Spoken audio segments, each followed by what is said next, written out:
Hi there, welcome to Nighttime Line Talks.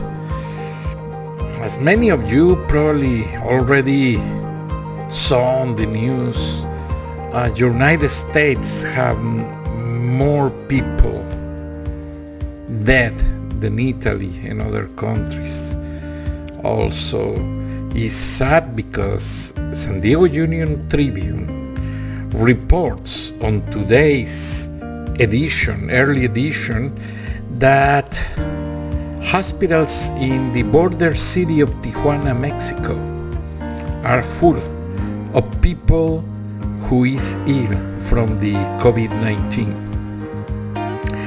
This is serious because on the borderline, you must keep in mind that there is a poverty belt from Tijuana through Matamoros, Mexico, to illustrate on the American side from San Isidro, California to Brownsville, Texas. That's the equivalent. All the border cities registered on the last year a high migration of people from Central America that was looking, a lot of families looking the possibility to pass the border to live and work in the United States. Many of them are on standby waiting for an appointment with a federal immigration judge. But the problem here is that immigration protocols are in standby due to the problems with the pandemic, and all that people is waiting on the border in a very hard situations, sleeping on the Mexican side streets without the appropriate healthcare and food. So this becomes a big target and a big focus of infection for many people in both sides, Mexico and United States, because if the virus incubate in the Mexican side, it's very easy that goes to somebody that is crossing the border, legal resident or immigrant, legal resident or USA citizen that need to cross the border that day and bring the virus to United States, or vice versa, because there are a lot of Mexican Americans moving to Mexico because they lost their jobs, they have no possibility to do something, and they prefer expend the quarantine in Mexico with their relatives. It's a hard situation if you analyze from the perspective of migration movements. In fact, in Ecuador, I put on my social networks a video produced by a company of reporters or news organization about how the virus was affecting a lot of Ecuadorians. And the reporter says that they have a family that came back from Spain more than 2 months ago, before it becomes hard. That two sisters that were working in Spain broke the virus, but they were not ill. Their family makes a big party to celebrate their came back. They hug and kiss everyone. They make the party nobody knew. That 100 people that attend the party goes anywhere else in Guayaquil, Ecuador. So that people spread the virus to more people, and now the authorities come to the point that they have not enough coffins, they have not enough space on the hospitals, they have not enough medical services to attend the situation. A former co-worker sent me a note to my social networks telling me why I inform that news. He doesn't care. He is Mexican, living in US. Well, let me explain you. I care. As well, it's important to know what is happening in New York, and as well, it's important to know what is happening in Mexico on this regard. Because if we don't have enough information on time, we are not able to take decisions. We are decision makers in our lives, for our families, for our life, for everything. Even you don't recognize that, I do. And I put you this example of the two sisters coming back from Ecuador, from Spain to Ecuador, because it's a perfect example for this situation. On the one, families and friends and people must be informed about what's going on surrounding our lives, our daily living, our trips, our friends, our relatives. He doesn't care. My friend says, I don't care. Well, I haven't provided an explanation. I just delete from my list of friends, and that's it. The people who knows me and know my news background, I feel a responsibility to provide this broadcast daily, English and Spanish, twice a day. Doing this, I inform people who is still working 2 jobs. Many of them don't speak English well. Many of them don't have cable system in their house because they live in an apartment with people that is moving because they work for a company that is moving them, working somewhere else. So their only source of information is their cellular phone. And this program is formatted to broadcast on cellular phones. Every day you can see, and many of them receive the automated link to stay informed and to know what's going on this regard. Many people appreciate, other people don't care.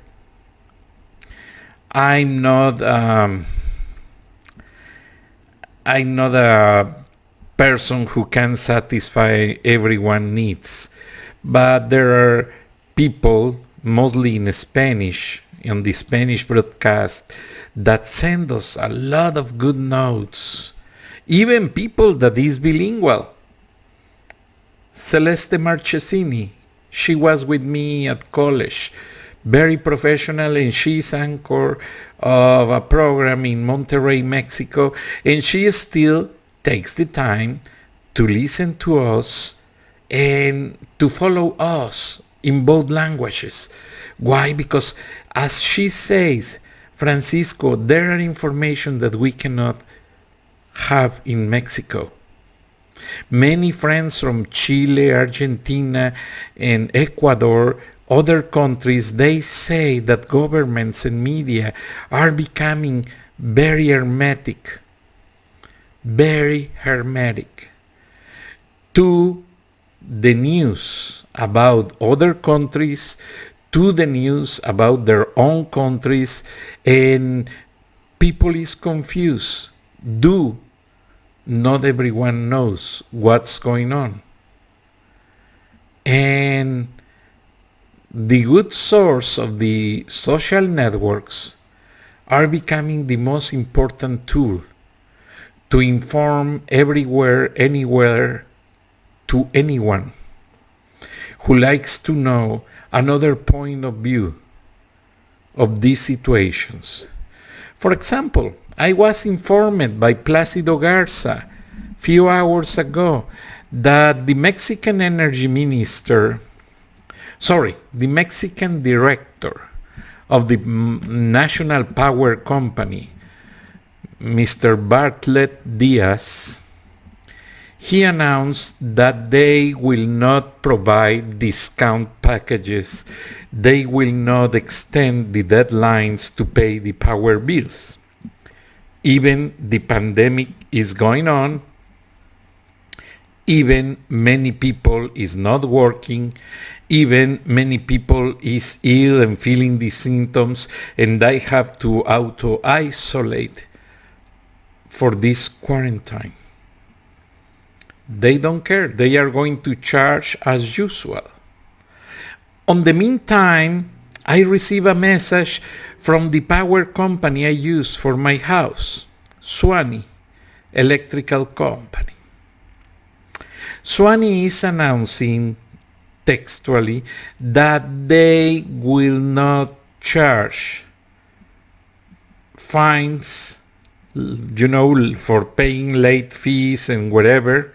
They will not disconnect the service during the pandemic or until new announcement.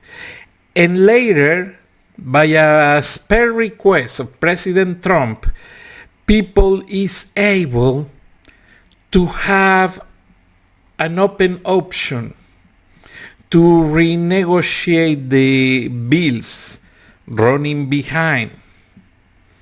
Many people is not receiving income,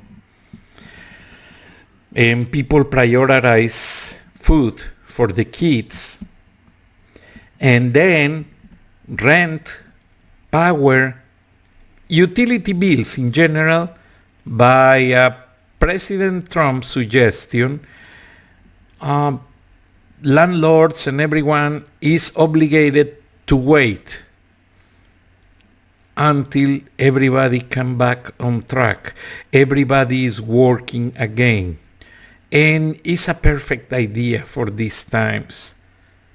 Honestly, I really consider that President Trump is not the person they draw on the cartoons.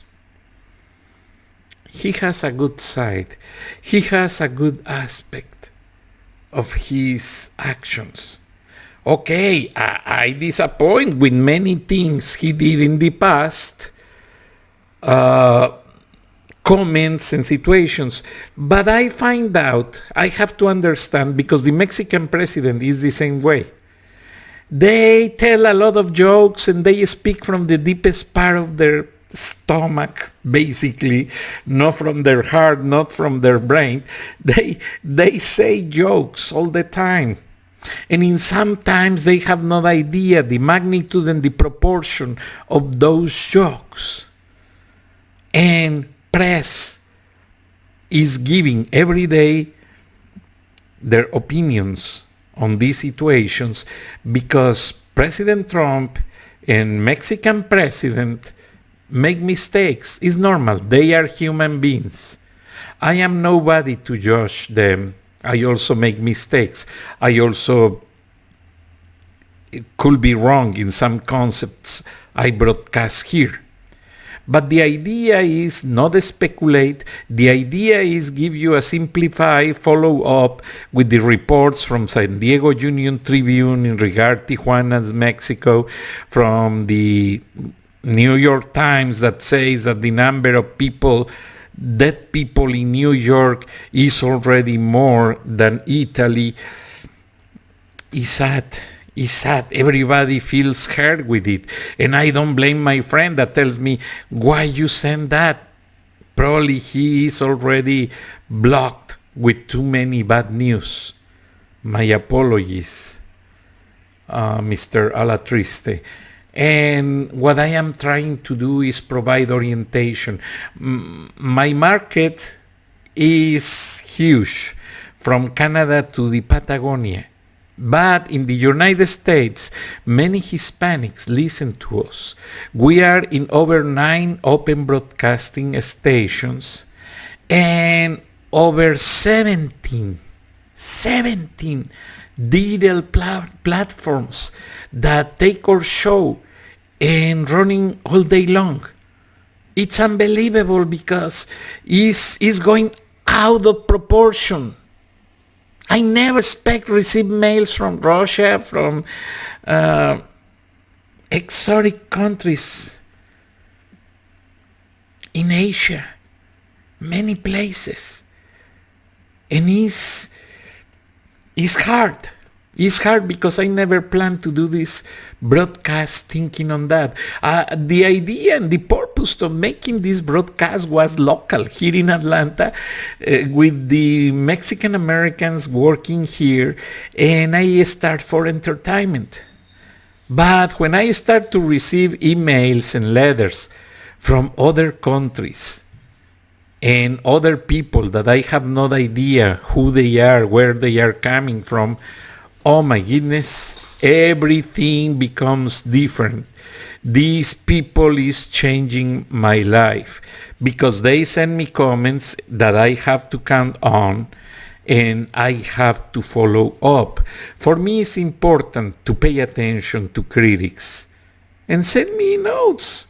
I don't feel offended if you tell me, oh, Francisco, you are doing this wrong. I don't like your show. Tell me. I love it. And I am making some money because it's growing, number one, not too much money, but it's a little bit of income. And also a technology company contacted me to develop a program that correct my heavy accent on my English. Imagine this way, picture this way. It's like a spelling check you use in Microsoft Word that is going to work on my words, on the audio, fixing and everything in the pronunciation. Is not amazing? I love it. Believe me, I really love it. So I am so happy. I am so happy with that. As I told you in the past, I also helped to develop the program Dragon that is being developed overseas. And that program simultaneously translates over 7 languages. That happens when I was in charge of digital subtitling in Turner Broadcasting System and voiceovers and whatever. And that is a good experience. Everything is a learning experience. So for the people who ask me, oh, you don't have a better way to waste your time. No, I'm not wasting my time. I am learning too. I am putting my talent or my mistakes to be fixed. And probably in few months you will receive on my social networks a video of before and after how they fix my voice and how they fix those problems I have on my pronunciation, my grammar, misspellings, and misunderstandings. That is very important. So I like to remind you that in every single show, because for now this is one of the main purposes between so many. So there are too many aspects on life that we have to consider, especially living a reality show that everywhere you turn around is different than the way we see streets, places, food, people, years and years and years before. This pandemic is going to highlight the way of human being lives now and after. And many people send me change of the conspiration theories in many situations, this and that. Wherever is the source of this problem, we have to face it. We have to isolate ourselves. We have to take measures to protect our family and protect ourselves.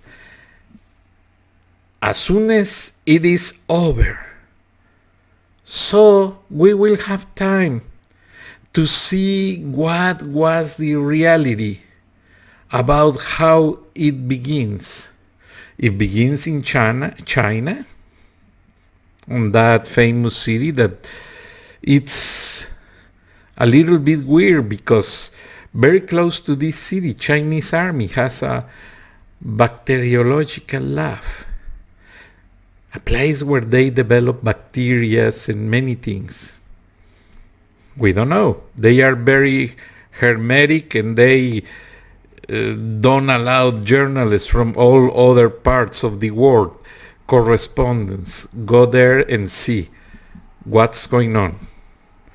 On the other side, United States answered doing the same. Don't allow the Chinese agencies to follow up on stories in America.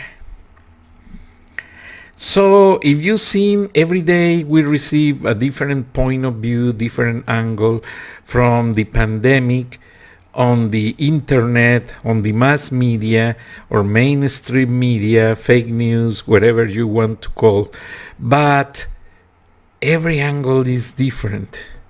And many, I don't know if you see that, but I saw a lot of experts analyzing the situation, putting labels to politicians, to doctors, to epidemiologists that come with President Trump to announce reports and evaluations. That is very risky. People that analyze financial statements and analyze the stock market, that is risky also because they don't have the property or the authority to analyze that because they never walk in Wall Street before. They are not bankers. They don't have experience. So I ask you, as a general audience like myself, don't believe every point of view you see online on the internet or social networks or chats. No. The truth is coming along. And the day you never expected, you are going to understand and hear what was the origin of this huge problem. This huge invisible enemy that paralyzes humanity. As President Trump says many times, we are fighting against an invisible enemy. And it's true. We don't know how is this enemy except by the graphics from labs they put that I'm not sure if they are assertive or not. But in the real way, we must be using the traditional channels to understand and know, and the local authorities and national authorities to know which way we have to take action to avoid more infections, to avoid more problems, to protect our families. Because if we heard the neighbor or the next door telling you this and that and blah, blah, blah, that is not assertive. That has not a real source, formal source of information. We have to be honest with ourselves, especially because we decide on the lives of our relatives or families. We love them. So we must stay protected and we must ask everyone do the right thing. For those ones that are criticizing many points of view. We manage, I explained you, and let me bring it under your attention. We manage every single point of view based in official sources, mostly publications, San Diego Union Tribune, Washington Post, New York Times, and many organizations that are doing real reports about that. For others, I really appreciate they send me points of view. They told me, oh, you are ignoring this part. You are ignoring this Twitter. No, I'm not ignoring. What happened is when they don't have a valid source, I don't use it. And mostly Placido Garza, my editorial partner, and myself, we always use a valid source for our information, or we contact somebody who is an authority on the topic, and we run an interview, formal interview. We use some bites. This night we use one from Panama, and it is a businesswoman who knows the place and who is running, and now she is becoming member of the team. Mariana Calife, and welcome to Irreverente Charlas de la Noche. She's going to help a lot. Also, very soon we will have a correspondent in Canada informing on the daily basis about what's going on. And we are integrating very strong group of news people that is going to contribute with information, points of view, and the reality from the place about what really is going on. So, very soon, we will increase and probably give more time of broadcast, expanding this from 30 minutes to 1 hour. We can do it right away, but we give the show to many radio stations, 9, and to platforms that are already formatted for 30 minutes length. And sometimes they have to compress the audio broadcast speed to put more commercials. It's very tricky. They do many things on this regard. But I love it because it's something that starts from a piece of paper and a pencil. Now, 17 platforms, Stitcher Radio, Spreaker Radio, Anchor FM, iHeartRadio, SoundCloud, iTunes, Google Radio, Google Podcast. Oh my goodness, I forgot too many. And we are coming to Russia, we are coming to Japan, and we are coming to 5 different countries. I have the list. And every day we hear from a new country. And that is a lot of great feedback, because it's not only you see the rating report, looking what's going on, how many plays, how many downloads you have there. You also receive emails from that people telling you, oh, I like the show for this, or I disappoint with that. And that makes me feel amazingly happy.